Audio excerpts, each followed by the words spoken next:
Movies have their genres like horror, drama, comedy, and so on. And these genres have their subcategories. Horror movie subgenres include things like slasher, supernatural, and monster. One subgenre I'm going to talk about is the backwoods category.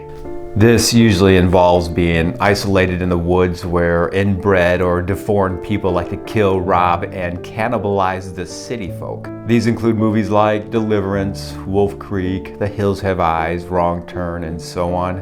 In the 90s, The X-Files became a hit TV show. And in the 4th season, they made an episode that's in the backwoods genre called Home. And The X-Files had a lot of alien and government conspiracies type episodes. They had some horror ones also, but nothing quite like the Home episode. It was directed by Kim Manners and written by Glenn Morgan and James Wong. I caught this when this first came on. TV still had some moderately strong content rules for things like violence and gore at that time, and I couldn't believe this got past those censors.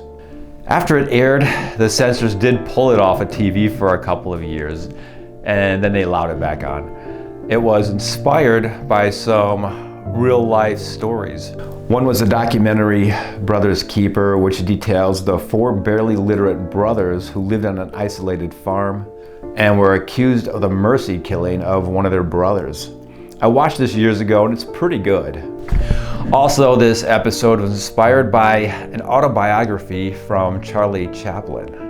While Chaplin was in a rural town in Wales, a family introduced him to a disfigured, legless man named Gilbert who slept in a kitchen cupboard.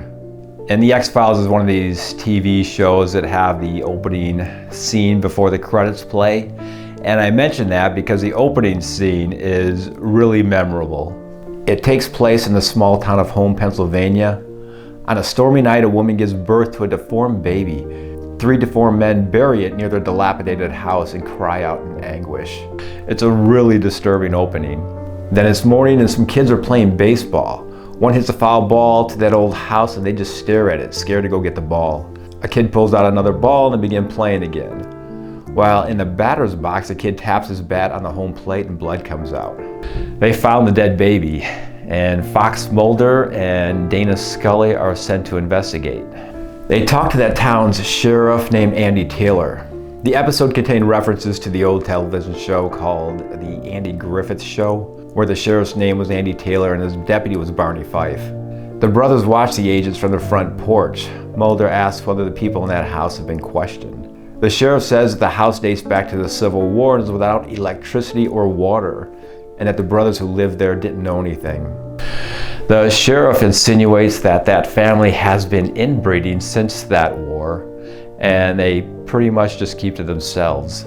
They once had a car accident and their mother was seriously hurt, but they wouldn't let them take her to a hospital, so they took her home. She was never seen again, so he figured she must have died from her wounds.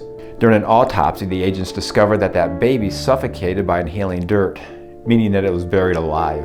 Scully suggested the baby's defects could have been caused by inbreeding. Since those brothers lived there alone, Scully suspects that they may have kidnapped a woman, impregnated her, and that this baby was hers.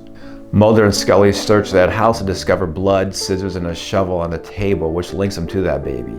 That night, Sheriff Taylor's at home with his wife. He's a bit dejected about this type of crime happening in his small town, and they go to bed. The brothers climb into their car, start it, and a song comes on the radio.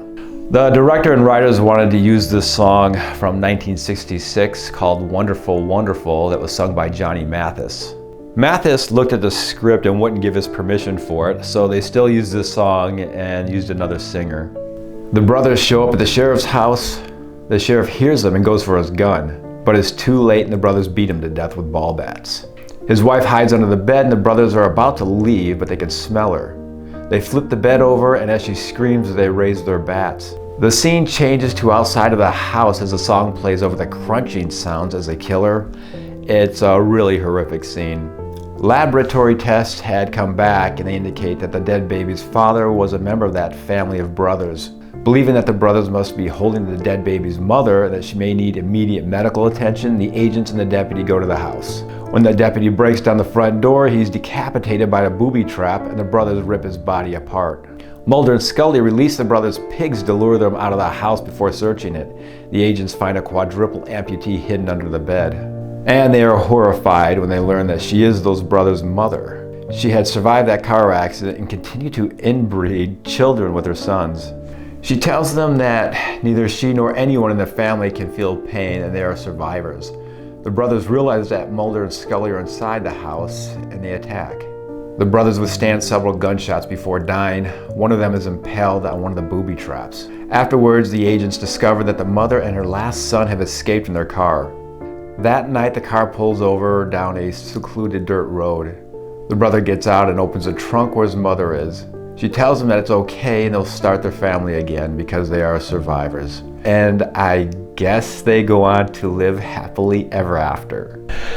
Some people think the horror genre really has no purpose. In Hollywood, they don't have much respect for it. It's just something they can earn a few bucks off of. But the original nature of a lot of these stories were meant to entertain and teach some moral lessons or give warnings about what to be afraid of. The stories about what's hiding in the woods wasn't just to scare children for fun. They were meant to keep them from running off into the woods where they can get lost or injured or eaten by an animal. In the cities, you find these same types of stories about going into dark alleys or abandoned homes or talking to strangers, all for good reasons. Stephen King said that we make up horrors to help us deal with the real ones, and maybe some of that is also true. If anybody's watched this all the way through and didn't tune it out when I started talking about a family of mutant incest creatures, thanks for sticking it out. Good night. Boo.